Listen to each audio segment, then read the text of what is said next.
Bharat France के साथ 26 Rafale marine विमानों की डील आज साइन हो गई। यह भारत का एक सबसे बड़ा कदम है। भारत की तरफ से रक्षा सचिव राजेश कुमार सिंह ने डील पर हस्ताक्षर किए। डील के तहत भारत फ्रांस से 22 सिंगल सीटर विमान और 4 डबल सीटर विमान खरीदेगा। ये विमान परमाणु बम दागने की क्षमता से लैस होंगे। कुल कीमत 63,000 करोड़ रुपए में है। हथियारों की खरीद के मामले में ये फ्रांस के साथ भारत की अब तक की सबसे बड़ी डील है।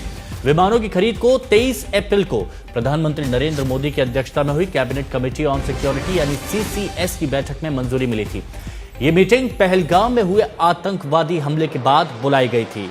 राफेल मरीन की खासियत 26 राफेल मरीन फाइटर जेट में 22 सिंगल सीटर होंगे। 26 नए राफेल मरीन भारत को मिलेंगे। बहुत कम जगह पर यह आसानी से लैंड भी कर सकते हैं। नौसेना के जहाज से स्की जंप की खासियत भी है इनमें।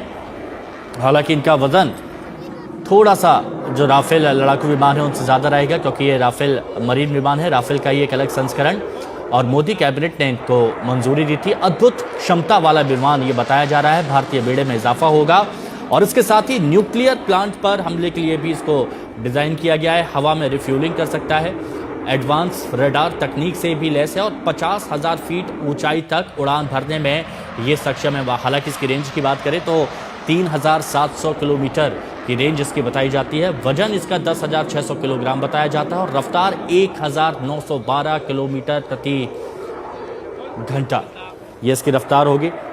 मंजीत नेगी हमारे सहयोगी हमारे साथ इस वक्त जुड़े हुए हैं। मंजीत, भारत की शक्ति और बढ़ गई है। 26 राफेल मरीन विमान की डील पर हस्ताक्षर भी हो गए हैं, क्या खबर है? देखिए, अभी ठीक 1 घंटे पहले 2 बजे के आसपास ये सबसे बड़ा रक्षा सौदा हाल के दिनों का हुआ है, जिसमें भारतीय नौसेना के लिए 26 रफाल लड़ाकू विमान का सौदा हुआ है। रक्षा जो सचिव हैं राजेश कुमार सिंह और उसके अलावा वाइस चीफ है नौसेना के स्वामीनाथन, उनकी मौजूदगी में फ्रांस के जो एम्बेसडर हैं वो मौजूद थे और इसको अंतिम रूप दे दिया गया। इसी महीने कैबिनेट कमेटी ऑन सिक्योरिटी ने प्रधानमंत्री नरेंद्र मोदी के नेतृत्व में इसको अंतिम रूप दिया था। सरकार ने इसको मंजूरी दी थी। और आपको याद है कि इससे पहले फ्रांस से ही भारतीय वायुसेना के लिए 36 रफाल लड़ाकू विमान खरीदे गए थे। 2019 में वो एक बड़ा चुनावी मुद्दा भी बना था। लेकिन इस बार अब जो हालात पाकिस्तान और भारत के बीच तनातनी है, इस वक्त न सिर्फ देश बल्कि पूरी दुनिया देख रही है कि अब कूटनीतिक कदमों के बाद भारत सैन्य तौर पर क्या कदम उठाता है। ऐसे मौके पर 26 नौसेना के रफाल मरीन जो वर्जन है वो खरीदना एक बड़ा संकेत है, खासतौर से पूरे क्षेत्र के लिए, पाकिस्तान के लिए। और पाकिस्तान निश्चित तौर पर पाकिस्तान की धड़कनें इससे बढ़ेंगी। और जहां तक इस लड़ाकू विमान की बात करें तो भारतीय नौसेना अपने दोनों जो युद्धपोत हैं, आईएनएस विक्रमादित्य और आईएनएस विक्रांत, उन दोनों युद्धपोतों पर एक ऐसा कारगर लड़ाकू विमान चाहती थी, क्योंकि अभी तक उस पर जो लड़ाकू विमान है वो सुखोई लड़ाकू विमान तैनात किया गया था। लेकिन एक 4.5 जनरेशन का लड़ाकू विमान भारतीय नौसेना को जरूरत थी। और इससे निश्चित तौर पर अब इस वक्त देश दुनिया के जो हालात हैं, भारतीय नौसेना की ताकत आने वाले दिनों में बढ़ेगी। और रफाल भी भारतीय वायुसेना के पास आसमान हवाई मोर्चे पर उसकी ताकत को बढ़ा रहा है। अब समुद्री मोर्चे पर भी भारत नौसेना की ताकत बढ़ेगी और बेशक भारत की ताकत यहां पर और बढ़ेगी। गौरव सावंत भी हमारे सहयोगी हमारे साथ न्यूज रूम से जुड़ चुके हैं। गौरव, 26 नए राफेल मरीन विमान भारत को मिलने जा रहे हैं और ये डील फाइनल भी हो गई है। भारत की ताकत की बात करें तो कितनी और बढ़ जाती है इस डील से? ये एक बहुत बड़ा रक्षा सौदा है और भारत की दृष्टि से अगर इसे देखा जाए तो बहुत ही आवश्यकता इस समय थी। रफाल मरीन्स की अगर बात करें तो जो भारत में ही बने युद्धपोत हैं, भारत का जो इंडिजिनस एयरक्राफ्ट कैरियर है आईएनएस विक्रांत पर और विक्रमादित्य पर ये तैनात किए जाएंगे। अच्छा, इसकी जो सबसे अच्छी बात है वो ये है कि इंटरऑपरेबिलिटी की बात की जाती है, यानी 36 विमान वायुसेना के पास है, 26 नौसेना के, लेकिन सभी एक साथ ऑपरेशंस के लिए उड़ सकते हैं, और चाहे समुद्र के ऊपर या फिर लैंड अटैक मोड में।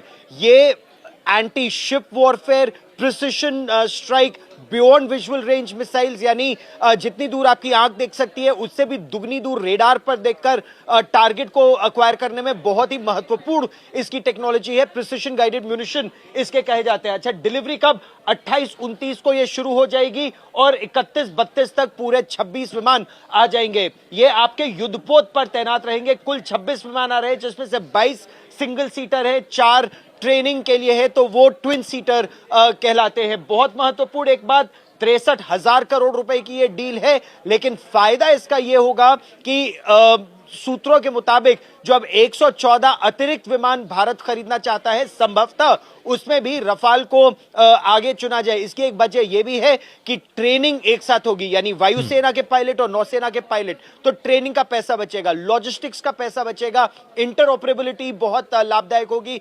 पाकिस्तान के खिलाफ या चीन के खिलाफ जहां भी जरूरत हो, सभी विमान एक साथ उड़ सकते हैं। 36 विमान वायुसेना के लिए आ चुके हैं। 26 की खरीदारी का यह आज सौदा हुआ है जो 2031-32 तक पूरा हो जाएगा। जमीन से उड़ान भरने में सक्षम, युद्धपोत से उड़ान भरने में सक्षम इंडिजिनस एयरक्राफ्ट कैरियर और विक्रमादित्य दोनों से, और एंटी शिप वॉरफेयर और एंटी ग्राउंड वॉरफेयर, यानी एयर टू एयर और एयर टू ग्राउंड, इसमें जो स्कैल्प, मीटियोर मिसाइल्स लगती हैं, बियॉन्ड विजुअल रेंज मार करने की क्षमता और प्रिसिशन गाइडेड म्यूनिशन को वार करने की क्षमता, ये दोनों इसी विमान में है जो भारतीय वायुसेना और नौसेना की शक्ति को कई गुना बढ़ा देगी। अब बिल्कुल ये बात यहां पर कही जा रही है कि भारत की शक्ति यहां पर बढ़ेगी, लेकिन सबसे बड़ी बात यहां पर यह भी आ रही है गौरव, बहुत से लोग ये जानना चाह रहे हैं कि राफेल 36 विमान राफेल भारत को मिले थे और उसके बाद ये राफेल मरीन 26 विमान मिल रहे हैं। कितना फर्क है राफेल और राफेल मरीन में?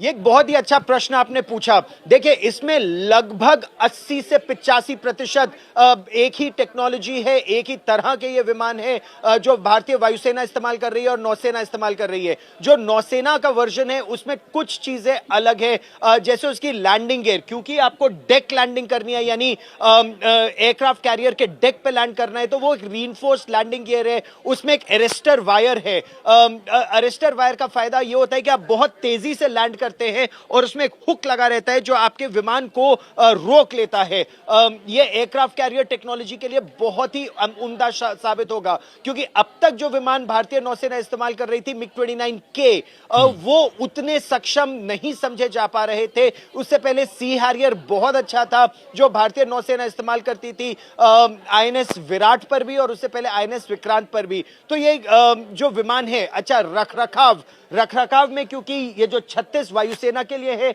और 26 नौसेना, इसके पुर्जे ज्यादातर एक तरह के ही है, तो रखरखाव में 80-85% आपको लाभ हो जाएगा।